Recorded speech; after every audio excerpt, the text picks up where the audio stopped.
പ്രധാനമന്ത്രി നരേന്ദ്രമോദിക്കെതിരെ പുൽവാമ ഭീകരാക്രമണവുമായി ബന്ധപ്പെട്ട് ആരോപണമുന്നയിച്ച മുൻ ജമ്മുകാശ്മീർ ലെഫ്റ്റ് ഗവർണർ സത്യപാൽ മാലിക്കിൻ്റെ വസതിയിൽ റെയ്ഡ്. ദില്ലിയിൽ 30ഇടങ്ങളിലാണ് CBI റെയ്ഡ്. ജലവൈദ്യുത പദ്ധതി അഴിമതിയുമായി ബന്ധപ്പെട്ടാണ് റെയ്ഡ്. സിബി ഉണ്ട് വിശദാംശങ്ങൾ നൽകാൻ. സിബി, സത്യപാൽ മാലിക്കിൻ്റെ വസതിയിൽ റെയ്ഡ് നടക്കുന്നു.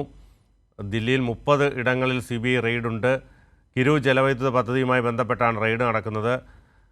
എന്തൊക്കെയാണ് വിശദാംശങ്ങൾ? വിനു, ഈ മുൻ ജമ്മു കാശ്മീരിലെ ലഫ്റ്റനന്റ് ഗവർണറായ സത്യപാൽ മാലിക്കിന്റെ വസതിയിലും അതുപോലെ ഓഫീസുകളും അടക്കം 30 ഇടങ്ങളിലാണ് ദില്ലിയിൽ ഇപ്പോൾ റെയ്ഡ് പുരോഗമിക്കുന്നത്. ഇത് ജമ്മു കാശ്മീർ 2019 ജമ്മു കാശ്മീരിലെ ഈ ചെനാബ് ജലവൈദ്യുതി പദ്ധതിയുമായി ബന്ധപ്പെട്ട അഴിമതി കേസാണ് CBI അന്വേഷിക്കുന്നത്. ഈ അഴിമതി കേസ് ഉന്നയിച്ചത് സത്യപാൽ മാലിക് ആയിരുന്നു. അന്ന് ഗവർണറായിരുന്ന ജമ്മു കാശ്മീരിലെ ഗവർണറായിരുന്ന സത്യപാൽ മാലിക് ആയിരുന്നു. അതായത് 2200 കോടിയോളം രൂപയുടെ ഒരു അഴിമതി അവിടെ നടന്നു എന്നുള്ളതായിരുന്നു അന്ന് ഗവർണറായിരുന്ന സത്യപാൽ മാലിക് വെളിപ്പെടുത്തിയത്.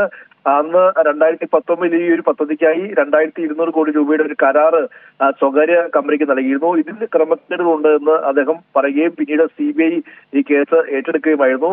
ഇതുമായി ബന്ധപ്പെട്ടുകൊണ്ട് ഈ പദ്ധതിയുമായി ബന്ധപ്പെട്ട് ഒന്ന് രണ്ട് ഫയലുകൾ ക്ലിയർ ചെയ്യാൻ വേണ്ടി 300 കോടി രൂപ തനിക്ക് വാഗ്ദാനം ചെയ്തു എന്നുള്ളതായിരുന്നു സത്യപാൽ മാലിക് അന്ന് വെളിപ്പെടുത്തത്. അത് BJPയുമായി RSSുമായി ബന്ധമുള്ള ആളുകൾ തന്നെയാണെന്നും അദ്ദേഹം പറയുകയും ചെയ്തിരുന്നു. ഇതിന് പിന്നാലെയാണ് CBI ഈ കേസുമായി മുന്നോട്ട് അന്ന് മുതൽ പോയിക്കൊണ്ടിരിക്കുകയാണ്. ഈ കേസുമായി മുന്നോട്ട് പോകുന്നതിന്റെ ഭാഗമായി കഴിഞ്ഞ മാസവും ജനുവരി മാസവും നവംബറിലും ഡിസംബറിലെല്ലാം തന്നെയും ദില്ലിയിലും കശ്മീരിലും വിവിധയിടങ്ങളിൽ പ്രത്യേകിച്ച് ഈ പ്രൊജക്റ്റുമായി ബന്ധപ്പെട്ടുള്ള ചെയർമാൻ അടക്കമുള്ള വീടുകളിലും എല്ലാം തന്നെയും റെയ്ഡ് നടത്തിയിരുന്നു. ഇപ്പോൾ സത്യപാൽ മാലിക്കിന്റെ വസതിയിലും പ്രധാനമന്ത്രി നരേന്ദ്രമോദിക്കെതിരെ പുൽവാമ ഭീകരാക്രമണവുമായി ബന്ധപ്പെട്ട ആരോപണം ഉന്നയിച്ച ഗവർണർ സത്യപാൽ മാലിക്കിന്റെ വസതിയിൽ റെയ്ഡ്. വിശദാംശങ്ങളാണ് CB നൽകിയത്.